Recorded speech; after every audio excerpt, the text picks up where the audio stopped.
We're 1 week away from what you worked so hard for. It's NAIA football with Dannelly and Donley.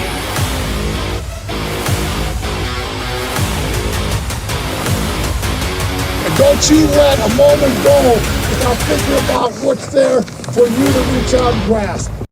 Welcome into another edition of NAIA Football with Dannelly and Donley. I'm your host, Jason Dannelly of the Victory Sports Network. Very happy to have you in for this interview as we get set to maybe take a step back into the world of the NAIA from the mid-2000s, bring in my co-host of NAIA Football with Dannelly and Donley, Mr. Pat Donely, a two-time national champion, multiple coordinator of the year award winner as he coached at the University of St. Francis in Fort Wayne, Indiana. Pat, thank you very much for joining us.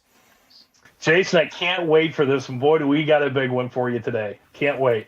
We're excited. I'll bring him in. Three-time NAIA football national championship coach, an alum of the University of Sioux Falls. His name's Kalen DeBoer, and he's got a job at this one school. They're pretty good at football now, the University of Alabama. Coach DeBoer, thank you so much for coming on with us. I'm excited to talk to you today. Gentlemen, it's good to see you. Some familiar faces. It's been a while, but yeah, excited to be on here with you guys. You know, Coach, we knew you as Kalen DeBoer. Now you're Kalen DeBoer, man. It's like a whole thing. This is incredible. So thank you so much for joining us, Coach. Yeah. It's it all goes back to the days of being back there in Sioux Falls, though. You know, and things change around you, but you try to keep it all the same. You know, Coach, it's been awesome to watch your career. I kind of go back to, you know, right after the University of Sioux Falls, staying connected with you. John Thayer and I were out covering some NAIA football games, and we were going through Carbondale, Illinois, and I said, well, let me text Kalen. Maybe he'll show us around there. And you were gracious enough to, you know, take some time out of your day at Southern Illinois to show us around the facility. And we're looking at that facility at Southern Illinois, comparing kind of back to the University of Sioux Falls, and we're going, wow, look at this. And now, well, your facilities have continued to improve year over year for you. Now, I got to imagine quite different from your time starting at the University of Sioux Falls. Yeah, the resources certainly just to support these guys and this team are different. But I think it always comes back to the same thing that makes every guy tick is always the same, no matter where you're at, no matter what the facilities are. You know, you got to love the game, and you know, you want to develop yourself as a player, of course. And you know, I think with our coaching philosophy, starting with me, we want to develop the player as well. So the facilities change. There's a lot here. It's really a lot of cool things that we have to provide for our guys, but you know, it's all about the people. Coach, this is an NAIA podcast. We love the history of your career, and Jason and I have followed it, you know, knowing you the way that we do and knowing you back in those days, the Sioux Falls days. But, you know, talk about, you know, the great success that you've had there at Sioux Falls, and you're a 31-year-old head coach, getting that opportunity and developing your coaching style and philosophies, and how it's led you to this point in your career. Yeah, I think those days were really instrumental to, you know, where I'm at right now. Just having the chance to kind of, you know, first of all, be a young coordinator. You know, in 2000, I started being an offensive coordinator there under Coach Young, and, you know, kind of feel who I was as a coach, what kind of made me tick, and, you know, some growing pains along the way. You know, each and every day, just learning not just, you know, the receiver position, but the quarterback position. Coach Young had me coach an offensive line my first 2 years that I was there, you know, and just understanding what all the pieces were and how to pull it together led to, you know, the 5 years as a head coach there. Again, you know, kind of building your philosophy, who you are, what you stood for. I think selling parents on a private education, and that there was money that they were going to invest at the University of Falls, and, you know, what was it? Why would they do that? I think that was a big selling point that led to me, again, continuing to grow on, you know, what I felt was important in my coaching and my why. Coach, you brought up growing pains, and I found a few photos from the Victory Sports Network vault here, and this was one that caught my eye. I don't know if you remember the photo kind of on the right side of the screen there with all the snow. 2005, Helena, Montana. That was a tough one, and the look on your face kind of says it all. The rain conditions on the left, happier days. National championship out of those, but go back to 2005 a little bit, and two of the three losses that you had in your coaching career, came in that year, and one was to Carroll College in the national semifinals, the other was to Morningside. What were your thoughts as a first year head coach replacing a legend like Bob Young, to have two losses, to lose to Morningside, to not have a very good semifinal game at all, and that might be saying it nicely. What were your thoughts at the end of that season of going, holy cow, like this, we got to get going? Yeah, we went 11-2, and I think the one loss to Morningside was by 1 point. Steve Ryan got us that day at Morningside, and then the very opposite end of the spectrum, close loss, was the 55-0 loss that we had against.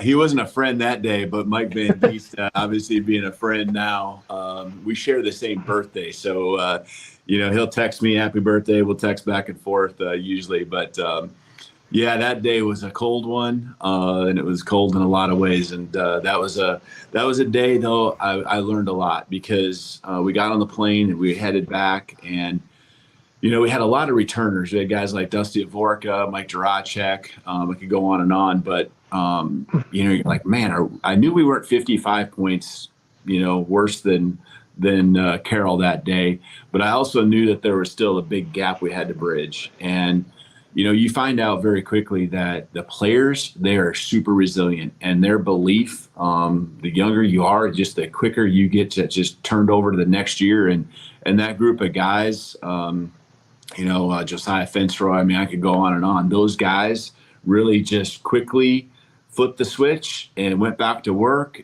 kept believing. And the next year, was the year we went to the national championship. And so I'll always remember that. Doesn't matter.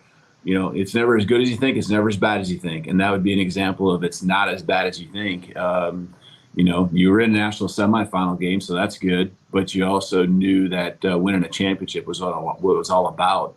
And we were able to overcome. And that next year was an amazing year. Yeah, speaking of that, Coach, I had a front seat for your first national championship. I was thinking about that as we were talking here. No, it was I'll never forget that game. We struggled at the end trying to hold on to the football, but the clock rules were in place that year where the clock would start when the officials blew the whistle. And do you guys remember that? The 25-second play clock would start, and man, we burned every 25 seconds we could before the snap after we got the possession back in the fourth quarter there. But I think it was 23-19 was the final score. I think maybe a score right at the end of the last play of the game. But yeah, even with like 7 seconds left and we were up, by 10 or 11, I still didn't feel like we had it in our grasp until that final second ticked off the clock. But yeah, that's a great year there. And then Chuck Morrell with that picture you're showing. Yeah. And of course, your dad was a guy that, man, I mean, he's still doing it at a high level. So amazing football coach there. Coach, you had mentioned you don't want to go on and on about players, but I want to go on and on about a couple of your players here and see if you can tell me what these guys have in common. Nick Benedetto, Ross Simple, Brett Beechner, Tyson Brown, Dominic Studzinski, Dusty Havorka, Brandon Anderson, Lavelle Jackson, Jason Glasgow. Those are some of the names. I'm probably missing some. All of those guys are in college coaching. All of those guys were on those teams that you had. What sense of pride? I mean, people talk about coaching trees and Chuck Morrell and Ryan Grubb and these guys that have come, but these were your players that are now out in college coaching. What sense of pride do you have knowing that you contributed so much to college football that way? That's what it's all about. That's why I'm where I'm at, is because of my coach and Coach Young, and just the experiences that shaped who I am, but also just they were so positive that you just wanted to be a part of the game. You wanted to have that impact. that he had on me. And those guys is just so cool seeing the journey and the paths that they're on. And, the times when they maybe, you get a text, maybe they're kind of stuck and they feel that way. It's just like, just stay the course, just keep doing what you're doing. And they're all doing just an amazing job. So proud of all of them. A few years back, we were at a convention. It's been a while now, but we got most of those guys together for a lunch. And, there was probably 20 guys, and some of it were GAs, there's other guys that were in those eras that were also GAs and now coaching that weren't even mentioned there.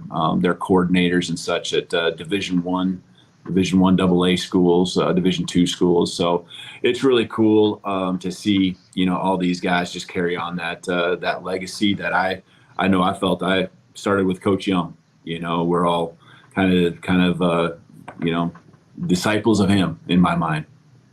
Yeah. And Coach, looking back and talking about the history of your career, and again, it's been an incredible climb to where you are today.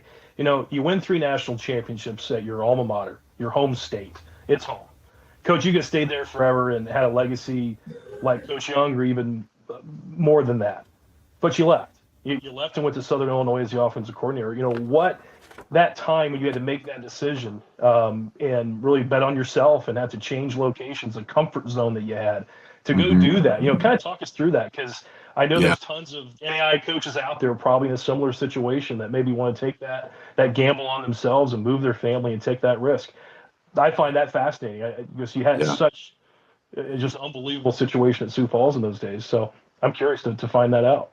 Yeah, it was in take the right situation. I think, they could have stayed there forever at Sioux Falls, loved it. And, really our families, my wife and I, we had our oldest at the time, and really life was really good. Both had good, solid jobs and everything. So I knew, though, that if I wanted to coach at the Division II schools at the time, or Division I, the South Dakotas, the South Dakota States, North Dakota State, kind of right up that I-29 area there. I just kind of felt like maybe I got to, get a chance to get some higher level experience. And coaching with Dale Lennon was an opportunity that came up there at Southern Illinois. And that I didn't really know any of the staff, but I felt like I knew them just because of the geographical proximity that they all had coached at, and being up there at North Dakota. And so it just felt really good when I went and interviewed, was around that crew, that staff. And it was 4 years where I just really enjoyed getting back to being a coordinator, really focusing on the offense, not just as a full team, and I continue to learn different ways to bring it all together from a head coaching perspective. Coach Lennon, that led to obviously some other jobs down the road as an assistant the next, it was 10 years total. Coach, you mentioned the move to Southern Illinois, and we're talking about that. You had the move to Eastern Michigan, Fresno, Indiana, then up to Seattle, Alabama. Of all those moves, and I kind of look at things from a family perspective now, and what this does to your wife and your kids. Which one of those moves that you've had or that you had to make has been the toughest for you to kind of talk to the family and say, hey, we're going to make this jump? What was it, the latest one, or was it the first one? Yeah, I think the first one to Southern Illinois, because having a young one and then going to a place that was quite a ways away, probably 11, 12 hours away, during a time when it was actually, if you remember, that was the time of the recession there, and selling your own house. And, it was not a financial move in any way. It was actually, it went the wrong way, and so it was a time for 10 months where I was away from Nicole and my oldest daughter at the time. And so, that was the hardest one out of all of them. And I always kind of vowed to make the move and have the family come with immediately. And that has happened until the last 2 here with Washington and here at Alabama, where finally right now, in the month of May to June, you're getting a chance just because of school activities for the kids and things like that to get them moved. But that was definitely the hardest one. That brings up the next question that I kind of wanted to get to. So you played football at USF. Your wife scored over 1,000 points at Augustana. was a good Division II athlete herself. And now your daughter is a D1 softball commit to the University of Washington. Now, the question I have is, did she really play in a softball game this spring where they won 37-23? Yeah, they did. Not a lot of pitching there. Not a lot of pitching. They did. You did some research on that one. I did. I can't remember what the stat line. I don't even feel like it was one of her. Actually, I think she hit a home run or two. But yeah, there was a lot of runs scored that day. So yeah, I wasn't there. The wind must have been blowing out. It definitely wasn't blowing in. Yeah, I looked at the stat line for that, and I think your daughter, I think she only had 3 official at bats because they walked her 3 times. It was like home run, double, single, something like that. She was 3 for 3. There was another player on the team that was like 5 for 5 with 2 home runs. Just the wind must affect softball up there, because I looked at some of the overall scores and I went, wow, this is much different than the 2-1 bunt fest we see around here. Yeah, I'm proud of her in her softball career. She's worked hard for it and swung the bat a lot of times, and it's always paid off. So I'm excited for her in the years that lie ahead, playing at University of Washington there with their softball team. I was going to ask you, Coach, is she just sticking with Seattle? Yeah, it's a cool story, but she was actually extremely interested in Washington when we were even at Fresno, and so she went to a camp and actually a football game on a Friday night with my wife, and hit it off with Coach Tarr, who's amazing, got amazing staff there, and then it just really fell into place when we got the Washington job, and she continued to grow that relationship and continue to have success on the football field. So she really loves it up there. And so that was probably one of the hardest things with this move, is just, leaving that and kind of a perfect situation to watch your kid continue to play in person each and every moment, each and every day. Yeah, it's fantastic. Coach, your wife has to be a saint. You've traveled all across this great country for these wonderful jobs. And again, the climb has been tremendous, but, can you talk about her and your family, just, the sacrifices that have to be made for a talented coach like you to reach this level? I mean, it's more than just you searching for jobs and taking risk. It's the entire family. Yeah. And it's the moves, but then obviously as a coach, is just as well as anyone, the time that you're away from your family, the time that you're not able to be at home, even when they're living with you and you're together. But yeah, Nicole's just takes it all in stride, and every time, when opportunities have come up, when it's the right ones, you have the conversation, and she's put full trust that, if it's a professional fit, that we'll make it work. And all these different places, she's had to, she's become a pretty good interior designer, to be honest with you. Kind of mix and match things. And, when you move 2 years later, you got furniture, but that furniture might not naturally work, and you still make it work, in the house you're going to be in. And she's been amazing that way. And obviously helping the kids through their transitions and things like that. So yeah, again, you can't go to work every day and just sell out to the program you're at, the kids you're at, the staff you're working with, without that support that you have from home. Coach, let's shift gears a little bit. I want to talk about media coverage. Back in 2005, your national media coverage was the Victory Sports Network. You had some really good regional writers, guys like Matt Zimmer, radio guys like Craig and Mike, your play-by-play guy, Tom Frederick, Mark Ovenden, Mick Gary, all the guys that were in that Sioux Falls area. That was the media coverage. And I got to assume it's tremendously different dealing with the media now. Before, I could just call you and be like, hey, Coach, you want to do a quick interview today? Oh, yeah, sure. Now there's a lot more planning and everything that goes with that. Yeah, the Dannelly guy was the only one that was a little questionable out of all of them. But no, man, you were so great to work with. And, you always highlighted the positives and what was going on around college football and, of course, NAIA football. And it was, whenever you're around positive people, and all those people you mentioned, it was a blast. And I won't forget any of you. It's fun staying connected just like this. But yeah, there is, and it's fun selling your program to more people too. Any opportunity you have through the media, and it gets a little crazy sometimes, but it's enjoyable because you're talking about something you're passionate about, and that's our team, that's our players, their journeys, everything that comes along with it. Coach, just talking about, you're following a pretty good football coach there at Alabama, but you've done that before. I know it's all relative at the NAIA level. You followed your mentor and your coach in college, and Coach Young. How that experience, some time ago, back when you were 31 years old, has it prepared you for this opportunity? Mm-hmm. Yeah, I think, again, like you said, it is all relative. But I think that there's been a couple different steps, and Coach Young is the one that, we're the most familiar with. But I think even going to Fresno State, where you have, anywhere from Jeff Tedford to Pat Hill, to Coach Sweeney, those were three legends. But I followed Jeff Tedford, who was a local legend there as an alum as well. And then going up to Washington, where a great coach like Chris Peterson, had just a couple of years before retired, lived in the area. Embracing it, I think, is really what it's all about. Just realizing how fortunate you are to be in a program that's had all this tradition, but where did that come from? It came from great coaches who always will do it a different way. I mean, I did it. I think people would probably always say it was very similar to Coach Young, but we were different, and that's going to be the case no matter who you are, because you got to be who you are as a person and do your, coach your style, your way.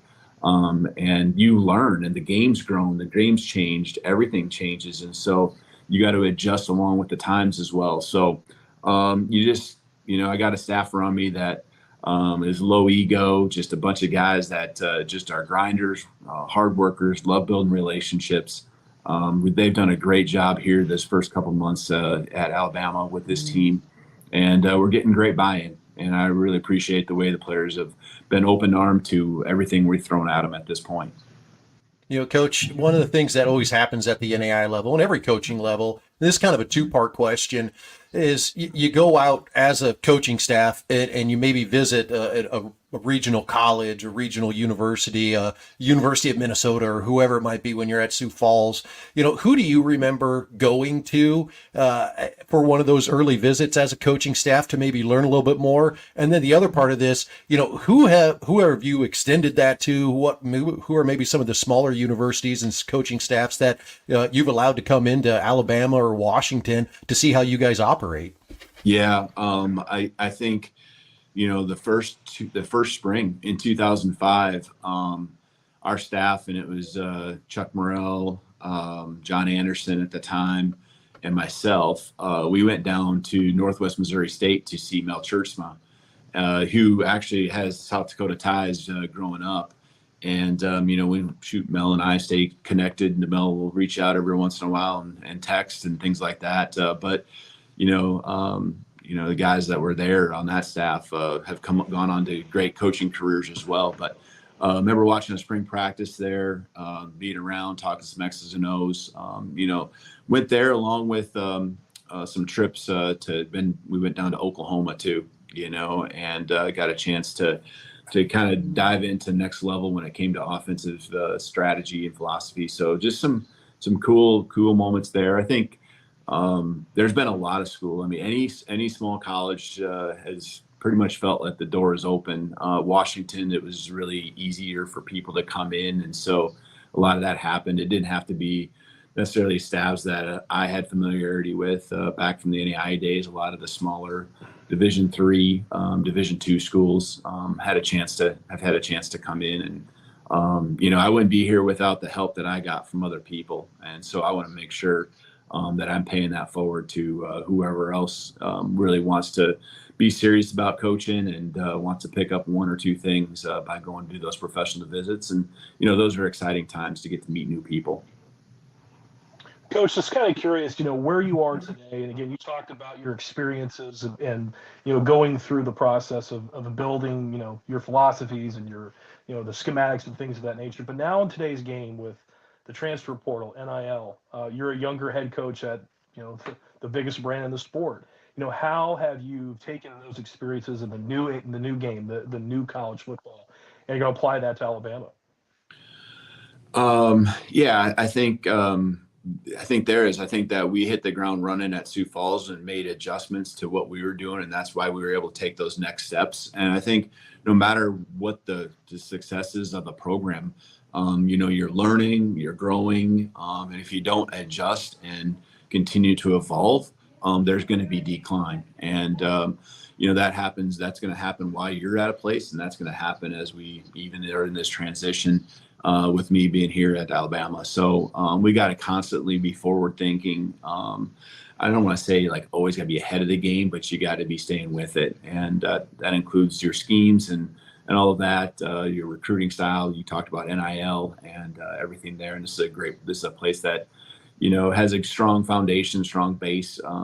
Greg Byrne and our athletic director has a lot of people that did a good job of being strategic, of building something that could be sustained, as well as any other NIL across the country. Coach, we're kind of getting up against it here and getting down to our time, but I just want to take a quick moment to thank you so much for, staying in touch over the years and affording us this opportunity to talk to you on really one of the highest stages that you could think of in college football coaching. I definitely appreciate, you willing to stay in touch with the NAIA football guy through all these years. And this was tremendous for you to come on today. And we definitely wish you the best of luck in the next coming years. Yeah, I mean, I'm always here. The guys that, coached against, I'm excited to see a couple of those here in the next couple months. They've reached out and passing through for different reasons, vacations and stuff like that. And man, it was so competitive back then. And there was, it's the same as it is now, just the competition between coaches. And in the end, there's still friendships and respect that you have for each other. We talked about Coach Van Diest and, Steve Ryan and, I know Coach Feminist is a guy we had some battles with as well. And of course, Coach Donley there was two times, I think 2008 or 2009, another 2008, I think it was another minus 18 battle. Coach, up in Sioux Falls, minus 18 wind chill. Never forget that one. Is that what I know? It was a cold day. Oh, I know it was a cold day. And the whole philosophy, I'm just going to tell you how it is. You guys remember you were on that sideline where that northwest wind could come kind of blowing right into your face there.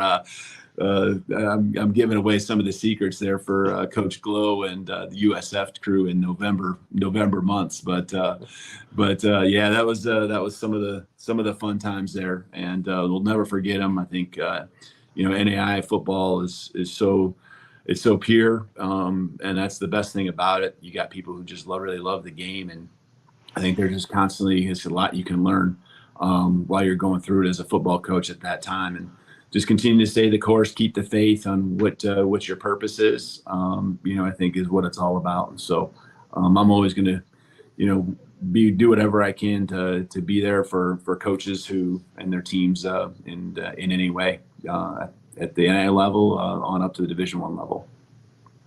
Coach, thank you. And sorry, Jason, to cut you off there. Coach, you're first class, man. You've won everywhere you've ever been. And I know I'm excited to see this next chapter for you, and you've done it the right way. And I just wanted to wish you all the best and thank you for your time today and continued success. Sorry, Jason.